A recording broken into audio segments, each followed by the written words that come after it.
Welcome everybody to Blizzard Peak Hill Climb. Today we're dealing with a 2017 Ford GT.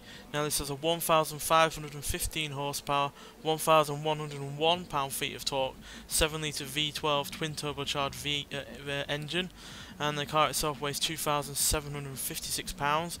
It's got snow tyres, off-road suspension and all-wheel drive, and it can do 0 to 16 2.439 seconds, 0 to 104.142 seconds, and going to a top speed of 250 miles an hour.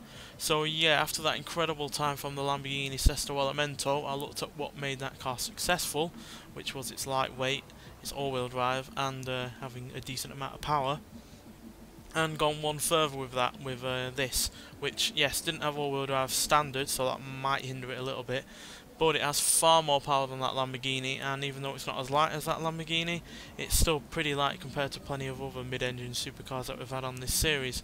So yeah, and I think that weight might quite frankly aid it in a little way, in terms of adding extra grip onto those tyres, and it has far more power than the Lamborghini as well, which obviously gives it a better acceleration times. It's more than half a second quicker to 60, it's more than a second quicker to 100, and obviously has a higher top speed, though we're certainly not going to get up to that on this series. So let's see what this car can do. So yeah, I have high hopes for this. Have to see how impressive that Lamborghini was with this similar combination of upgrades. I'm hopeful for this really rather much, so only real worry, quite frankly, is whether or not it's going to be able to handle not only the extra power, but the all-wheel drive system as well.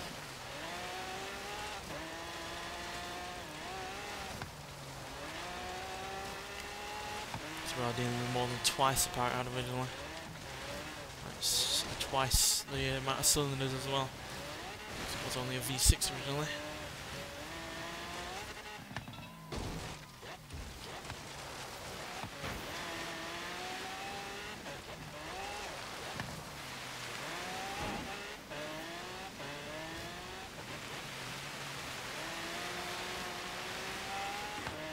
For the most part, it's handling the all-wheel drive okay.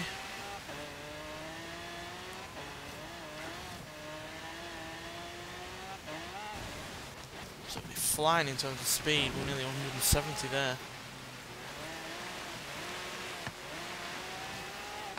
Which I'm pretty sure is a record for a car in this series.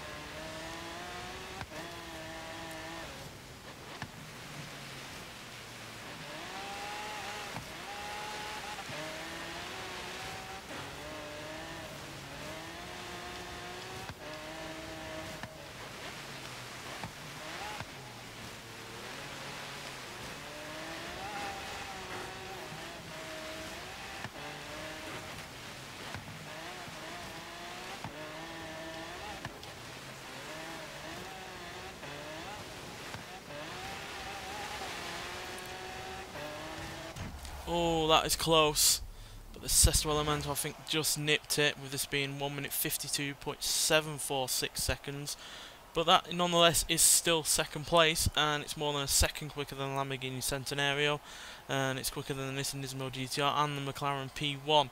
So yeah, I think maybe the fact that the all-wheel drive system isn't natural to this car is what hindered it slightly, and maybe the fact it does weigh 500 pounds extra as well, just you know, kind of nullified some of that extra power. But that is still an incredibly quick time, especially from a car that, like I said, has twice the cylinders that it had originally, all-wheel drive, and yeah, is dealing with a hell of a lot more power as well. So yeah, even though it's unfortunate that it didn't beat the Lamborghini, it's still a quick time, and second place isn't half bad, especially considering how quick that Lamborghini was anyway, because yeah, I was quite certain that we wouldn't even come close to beating that time, and we're less than a second off it. So yeah, big improvement over the Lamborghini Centenario compared to that Lamborghini Sesto Elemento.